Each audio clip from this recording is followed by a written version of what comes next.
কি করি এখন? ম্যাম যদি দেখে ফেলে যে আমি এখানে টুকলি করছি, তাহলে তো ম্যাম মাকে বলে দেবে, তখন তো মা আমাকে ভীষণ বকবে। না না না, কি করি আমি এখন, কি করি? হে ভগবান, কিছু একটা উপায় বার করে দাও, আমি কি করবো এখন? ইরে, ম্যাম তো এদিকে চলে আসছে। হ্যালো বন্ধুরা, চলে এসেছি মিঠি মায়ের আবারও একটি সুন্দর ভিডিও নিয়ে। তাহলে চলো দেখি আজকের গল্পটা কি হয়। আজকে তো বাংলা, তুই তো দারুণ বাংলা পরীক্ষা দিবি, তোর তো সব রেডি আছে।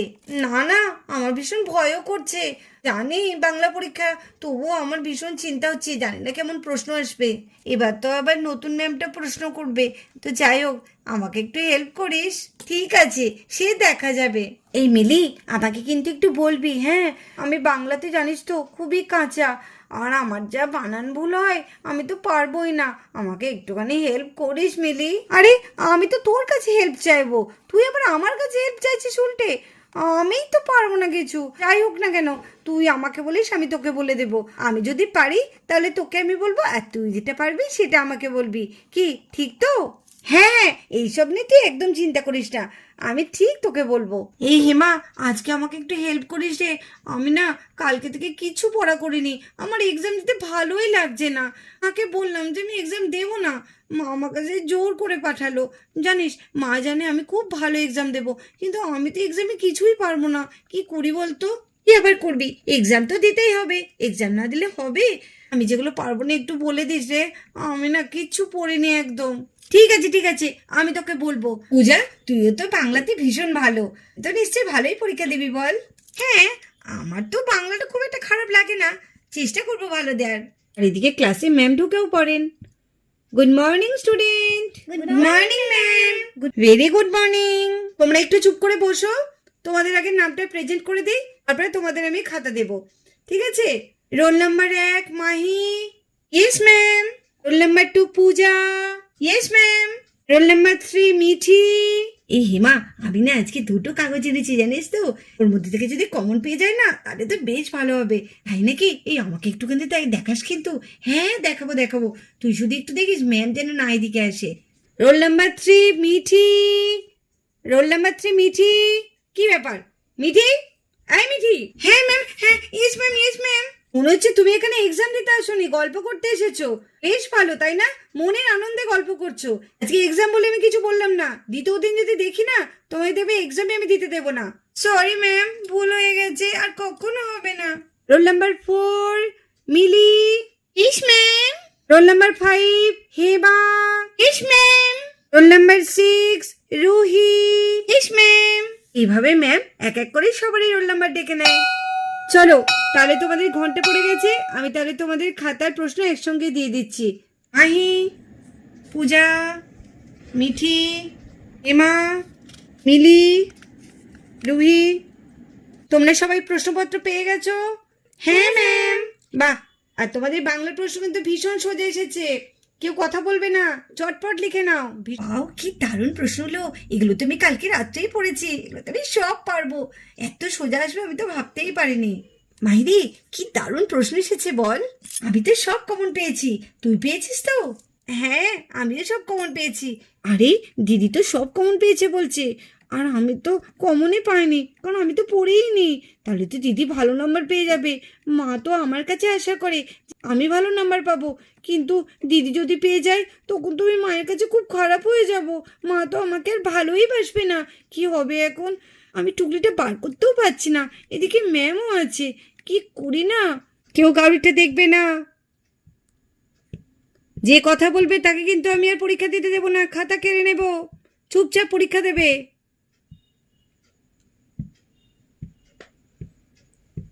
কি ব্যাপার মিঠি, তুমি বসে আছো কেন?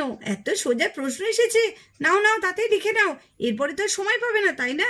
বসে থাকবে না কেউ, আর কেউ কথা বলবে না। সূর্য কোন দিকে ওঠে? ওয়াও, দারুণ প্রশ্ন তো। সূর্য পূর্ব দিকে ওঠে। আমরা দেশ ভাষায় কথা বলি, আমাদের মাতৃভাষা তো বাংলা, তাহলে আমরা বাংলা ভাষায় কথা বলি। এবার বলেছি বিপরীত শব্দ। দিন, দিনের বিপরীত হবে রাত। ভালো, খারাপ, কিন্তু ভালো তো মন্দও হয়, হ্যাঁ মন্দই লিখি। দিদি তো তখন থেকে লিখেই যাচ্ছে, আমি তো কিচ্ছু পাচ্ছি না, মাত্র দুটো প্রশ্নের উত্তরই পারবো। না না, আমি একবার চেষ্টা করি, দেখি পারি নাকি। আর টুকলিটাও তো বের করতে পারছি না। এর আমি করবোই, মনে হচ্ছে যেটা লিখে এনেছি সেটা আমি কমনও পেয়ে গেছি। সে হাতে যে কটা পারবো সে কটা লিখে দিই। এই মিঠি, মিঠি, এই মিঠি, কি হলোটা কি? দেখছিস তো ম্যাম দাঁড়িয়েছে, কি হয়েছে বল। কি রে, কিছু একটু বল, আমাকে একটু হেল্প কর, আমি তো কিছুই পাচ্ছি না। দাঁড়া, ম্যাম একটু ওদিকে যাক, তারপর আমি ঠিক সময় মতো বার করে লিখবো, তারপর তুই আমার দিকে লিখে নিস। আচ্ছা ঠিক আছে, এই আমাকে বলিস কিন্তু, মনে থাকে যেন আমার কথা। আরে হ্যাঁ রে হ্যাঁ। এই মিলি, আমাকে একটু হেল্প কর না মিলি। এই মিলি, বিপরীত শব্দটা কি হবে রে? আমার ঠিক মনে পড়ছে না, বল না একটুখানি। আরে তুই কোনটা পাচ্ছিস না সেটা তো বল। ভালোটা কি হবে? ভালোটা, ভালো বিপরীত হচ্ছে খারাপ, খারাপটা লিখে দে। খারাপ হবে? ইস, তুই আমাকে বাঁচালি। দাঁড়া দাঁড়া, আমি এক্ষুনি লিখে দিচ্ছি। এইবার বরঞ্চ বের করি, ম্যাম তো ওইদিকে গেছেন। এবার আমি আস্তে আস্তে খুলে তাড়াতাড়ি বিপরীত শব্দগুলো আর লিঙ্গ পরিবর্তন এগুলো সব লিখে নিই। হ্যাঁ, আমার এগুলোতে সবই লেখা আছে।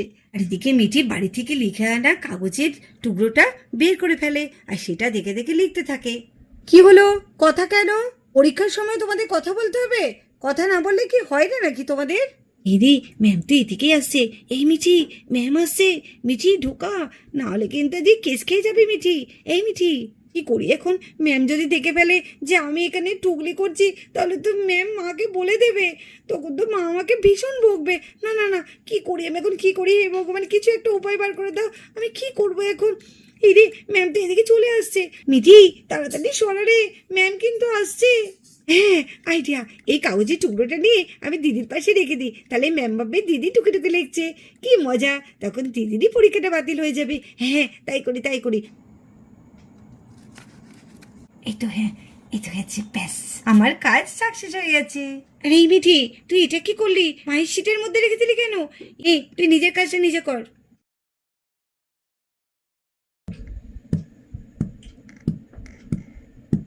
কি ব্যাপার, মাহির শীটের এখানে কি কাগজটা? আর এদিকে মাহির পাশ থেকে ওই কাগজের টুকরোটা পেয়ে যায় ম্যাম। তোমার সিটের মধ্যে এই কাগজটা কোথা থেকে এলো? তাহলে কি তুমি টুকলি করছিলে নাকি? না ম্যাম, আমি টুকলি কেন করতে যাব? এত সোজা প্রশ্ন এসছে, টুকলি করার তো কোনো প্রশ্নই ওঠে না। ঠিক আছে, তাহলে দেখি কাগজটার মধ্যে কি লেখা আছে। দিন রাত্রি, ভালো মন্দ, রাজা রানী, বর কনে, ছেলে মেয়ে, এখানে দেখছি সবই লেখা আছে। যা প্রশ্ন এসছে হুবহু এখানে লেখা আছে। আর হাতের লেখার সঙ্গে তোমার লেখার তো পুরো মিলে যাচ্ছে। তোমার সিটে পড়ে আছে তোমার হাতের লেখা, আর তুমি বলছো তুমি টুকলি করোনি। ঠিক জায়গায় তীরটা লেগেছে। আসলে এই হাতের লেখাটা তো দিদিরই, কারণ আমি দিদির খাতা থেকেই তো এই পৃষ্ঠাটা ছিঁড়েছি। মাইকেও তাহলে টুকলি করতে হচ্ছে, মাইও তাহলে আমাদের দলেই চলে এলো। দেখেছিস মিলি, মাহি টুকলি করছে, আমরা বাবা এসব ধারের কাছেও যায় না। আর মাহি দেখ কি সাহস, ম্যাম সামনে দাঁড়িয়ে তাও আবার টুকলি করছে। মাহি তো পড়াশোনায় এত ভালো, ওকেও আবার টুকলি করতে হয়। সত্যি, দেখি দেখি এর পরেরটা কি হয়, নিশ্চয়ই পরীক্ষা দিতে পারবে না। এটা কেমন হলো? না না, মাহি টুকলি করতে পারে না। ম্যাম বিশ্বাস করুন, আমি কোনো টুকলি করিনি। এই কাগজের টুকরোটা কোথা থেকে এলো আমি কিচ্ছু জানি না। কোথা থেকে এলো তুমি জানো না? তোমার হাতের লেখা, আর তুমি বলছো তোমার কোথা থেকে এলো জানি না। এটা বললে তো আমি কখনো বিশ্বাস করবো না। সত্যি করে বলো, তাহলে কিন্তু তোমাকে আমি ছেড়ে দেবো। আর তুমি যদি এখনো মিথ্যে কথা বলো, তাহলে কিন্তু খুব খারাপ হয়ে যাবে। সত্যি কথা বলে দাও মাহি, তাহলে শাস্তিটা তোমার একটু কমও হতে পারে। কাগজের লেখাটা তো আমারই, কিন্তু লেখাটা এলো কি করে আমার কাছে? আমি তো কোনো কাগজই আনিনি। ম্যাম দেখছেন তো, এখানে কোনো আমার ব্যাগও নেই। আপনি তো দেখেছেন আমি যখন পরীক্ষা দিচ্ছিলাম আমার কাছে কিছুই ছিল না। তাহলে এই কাগজটা এলো কোথা থেকে? আমি টুকলি করিনি ম্যাম, নিশ্চয়ই বদমাশি করে কেউ আমার সিটের উপর রেখে দিয়েছে। বা বাবা, নিজে টুকলি করে এখন অন্যজনের ঘাড়ে দোষ চাপাচ্ছ? বা মাহি, তুমি তো বেশ চালাক, এতদিন তো তোমাকে খুব ভালো মেয়ে ভাবতাম, আর এখন তুমি এরকম করছো? তোমার থেকে এটা আমি আশা করিনি। না, একদম না। তোমার পরীক্ষা আমি বন্ধ করবো, আর তোমার গার্জেনকে তুমি ডাকবে। না ম্যাম, গার্জেনকে ডাকবেন না, আমি কিছু করিনি ম্যাম, বিশ্বাস করুন আমি কোনো টুকলি করিনি। এই কাগজের টুকরোটা কোথা থেকে এলো আমি জানিই না। হ্যাঁ ম্যাম, মাহি টুকলি করতে পারে না। এই পূজা আবার দিদির হয়ে সাফাই গাইছে, না ও টুকলি করতে পারে না। তাহলে কাগজটা কোথা থেকে এলো? নিধি, তুমি কি জানো তোমার দিদি এই কাগজটা বাড়ি থেকে এনেছে? ও যে কি করছিল সেটা তো আমি দেখিনি ম্যাম। লেখাটা তো দিদিরই হাতের লেখা, তাহলে এটা দিদি নিশ্চয় লিখেছে। আরে দিদি, যদি লিখে থাকে সত্যিটা বলে দে না ম্যামকে। ম্যাম তো বলছে সত্যিটা বললে তোর শাস্তিটাও কম হবে। এই মিঠি, তুই এরম বলছিস? তুই তো আমাকে দেখেছিস, আমি তো কালকে অনেক রাত পর্যন্ত জেগে আমি পড়াশোনাগুলো করেছি, আর যেগুলো করেছি সেগুলোই চলে এসেছে। কেন এরম বলছিস? ম্যামকে বল না যে আমি এরকম কাজ করতে পারি না। এই, তুমি মিঠিকে কেন ধমকাচ্ছ? না না না, তুমি ওঠো ওঠো, তোমার পরীক্ষা একদম বাতিল হয়ে যাবে। ওঠো, তোমাকে আমি পরীক্ষায় একদম লিখতে দেবো না। বন্ধুরা, তোমরা তো দেখতেই পারলে মাই তো টুকলি করেনি, কিন্তু কিভাবে ফেসে গেল। চলো তাহলে আজকের ভিডিওটা এই পর্যন্ত। এই ভিডিওটি ভালো লাগলে অবশ্যই কিন্তু কমেন্ট করে জানাবে। তাহলে চলো, আজকের মতো তাহলে টাটা।